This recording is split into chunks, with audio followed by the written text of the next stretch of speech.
Am I the a-hole for not wanting my brother's girlfriend to have a girls' weekend at my parents' house that I'm currently renting?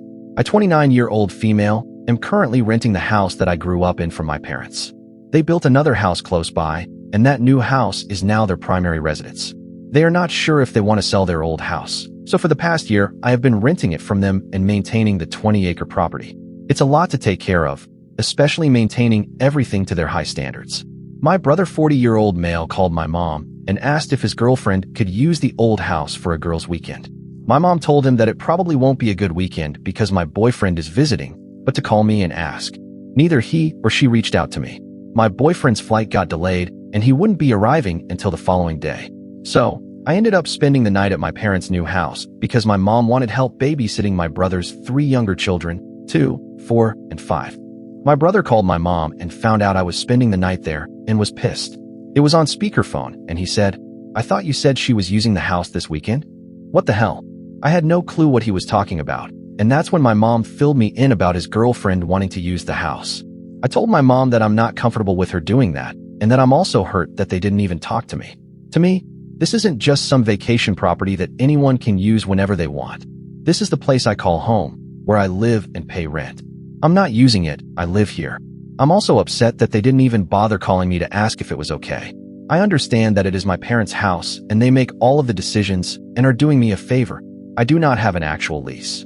But am I the a-hole for not wanting my brother's girlfriend and people I don't even know staying here without talking to me first? Also, I guess my mom told him I'm only paying $600 a month rent and he bitched about that, going off about how entitled I am and listing things that my parents did for me while I was in high school. My parents raised my rent to $1,500 the next day, but swear that it's not related to my brother being upset, which I'm more than happy to pay, but it's the point. Boss wants 2 weeks notice, company loses thousands.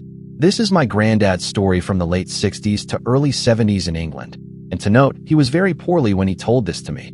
So this is the story that I managed to hear. So there's bits missing and not a lot of specifics. So all of this is what I gathered. Back when my granddad was younger, he used to work in a factory making engines for cars, and despite being a hard worker, he was always disrespected and underappreciated, and he felt it more so with his boss. And despite this boss holding very little power over a very small area of the factory, this boss would constantly yell and exert his power over everyone. This story starts when the company buys this machine from Germany, and what I could gather from my granddad, this machine was like a computerized machine before computers were really a thing. So instead of one computer doing all of these complex calculations, you have pegs and wires that you have to physically move to work this machine. But he didn't say what the machine did.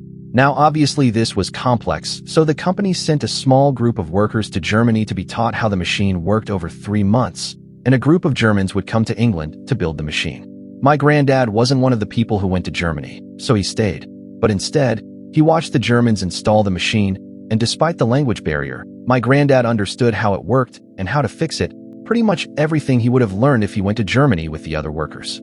After some time, my granddad got married to my grandma, and realizing he needed a house, he went to the bank to talk about mortgages. But the only issue is that he gets £22 a week when he needs £44 a week to get a mortgage. So he asked his boss, who promptly said no. Later on in the week, my granddad spoke to a mate of his who is now living in France, and the friend said, "I recently lost my driver's license, so I can't work for my company anymore.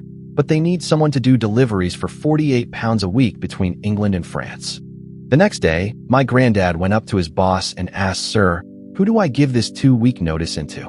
And the boss, playing a power play, leans over my granddad, puffing smoke into his face from his pipe, and says in a low voice, "You hand that to me. You understand? I'm the boss here. I'm the most important." And my granddad handed it over to him.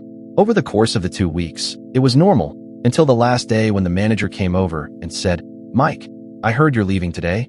Is that true?" And my granddad said, "Yes, boss asked me to give him my 2-week notice." And the manager went white, asking my granddad if the boss told anyone, listing anyone who had the same or more power than the boss did, even asking if the owner knew, and my granddad said no each time, with a bigger smile each time, and after everyone else on the factory went up to him asking the exact same questions, he couldn't hide his excitement. You see, what everyone failed to notice is that while the workers who went to Germany, they were in a country known for big beers and pretty women, so they learned absolutely nothing in those 3 months, and anything they did learn was quickly forgotten when they learnt my granddad knew how to work and fix the machine. So because of my granddad leaving, he effectively left with the knowledge as he can't teach anyone else in his last 2 weeks. And that's if everyone else knew he was leaving in those 2 weeks. And the ending happened 2 months later when my granddad got a call from someone back at the company asked if he wanted his old job back, and my granddad calmly replied, "No, I do not want my old job back, as I'd effectively be going back in life, especially back to a job that doesn't pay me well or treat me well." And for anyone wondering what happened with the machine, it ran well in those 2 months, but someone swapped the wires for the motors. As there was 2 motors, they put the wires into the wrong ones, and that's why they called my granddad, as they effectively lost thousands for the machine, the installation of the machine, and flying all the workers to Germany to basically just go on a bender. As for the boss and everyone involved, my granddad never bothered learning what happened to them. But I'd like to imagine there was a fallout and the fires of hell rained down. But this company was one of the more expensive car companies, so in all honesty, it could have been a minor setback. Am I wrong for assuming we would pay for our daughter's birthday cake and dinner? To keep a long story short, we are celebrating our daughter's 2nd birthday at my parents' house because they have the space to host people and we do not. It's very informal. Come on over any time after 2. Pizza and cake at X time. Any family that wants to come is welcome. My husband thinks that my parents should pay for the food and drive 20 minutes out of their way to get the very specific cake he wants from the very specific store that sells it. I say we should pick the cake up on our way down and offer to pay for the pizza. There's no way my dad will let us, but that's beside the point. He said, "Absolutely not. They're the ones hosting the celebration. I don't agree to this." He has a habit of delivering jokes in this offended/upset manner, so I said, "This is a ducking joke, right?" Now he's offended and not talking to me because he's not kidding and he's angry. I want to pay for our daughter's birthday cake and dinner. Oh, and for some added color, he didn't call the store bakery to special order the cake he's insisting on. He's just planning to show up and buy it out of the case, assuming they'll have it. So that's going to be fun. No maternity leave for me. Okay, I used to work customer service for a few decades, but I had moved to a new area and had to get a new job. When I found out I was pregnant and told the manager, I was told I wasn't there long enough for maternity leave. I tried to take unpaid vacation time, but no. By then I was showing way too much to get another job. When I reached the 8-month mark, I started having complications. Not to mention, I was running to the bathroom every 10 minutes. At this job, you had to clock out every time you left your phone. The manager said I was spending too much time off the clock. Since I needed to keep that job for as long as possible, I gave up my breaks to balance my time out. The manager was satisfied with that. Went into work one weekend. My regular manager was off, and I was working with someone I wasn't familiar with. At one point they asked, "Why are you clocking out so much?" I stood up, turned to the side so they could see my belly, and replied, "Because a tiny person is beating the crap out of my bladder." They just said okay and left me alone. A few hours later, I was hurting. Went to the bathroom and realized I was having contractions. The weekend manager walked in and saw me crying and rubbing my belly. They just said, "You've been off the clock too long and need to get back to work." Since I only had a couple hours left of the day, I tried to work it. Right then, a customer called and was just screaming. She forgot to cancel a free magazine trial and got charged for the subscription. I tried to explain, but she kept screaming and not letting me talk.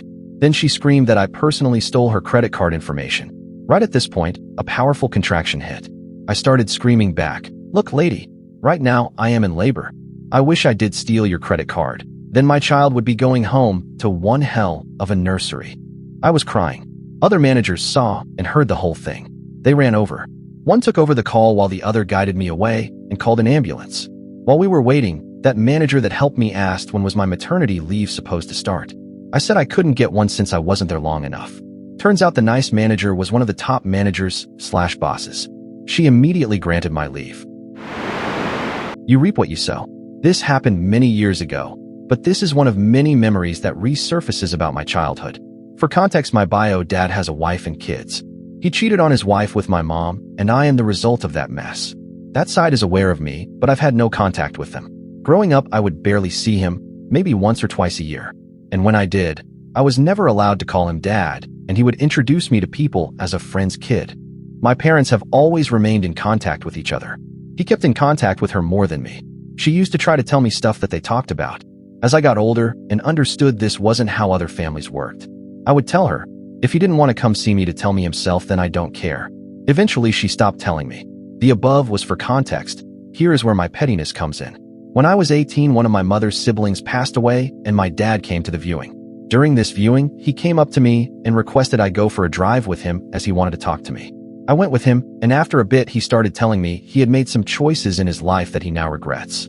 He went on like this for a bit, but it was pretty much an emotional dump on me. He ended this with how he wished for me to call him dad going forward. I sat there not saying anything the whole time he dumped all this on me and many things racing through my head. I suppose I was silent for a while after his last statement as he said, "So what do you think?" I kept my eyes facing forward, not even trying to look at him, as I knew he kept looking at me as he drove. I just told him that he could wait 18 years, and I'll see if I'll allow him to call me daughter. In my peripheral vision, I saw him just look straight ahead, and he was quiet as he drove us back to my family member's viewing. I have never addressed him as dad. I'm currently only doing it here so people can understand the dynamics. Once I moved out on my own, I've had zero involvement with him. Was told, go home and get a haircut. So I did. This happened at school during high school during my final year, about 2 weeks after our formal dance. We had uniform inspection on a Wednesday morning during assembly. This was at 7:45 a.m. My school in South Africa, so start very early. During the inspection, they found that my hair highlights needed to be corrected, i.e. cut out.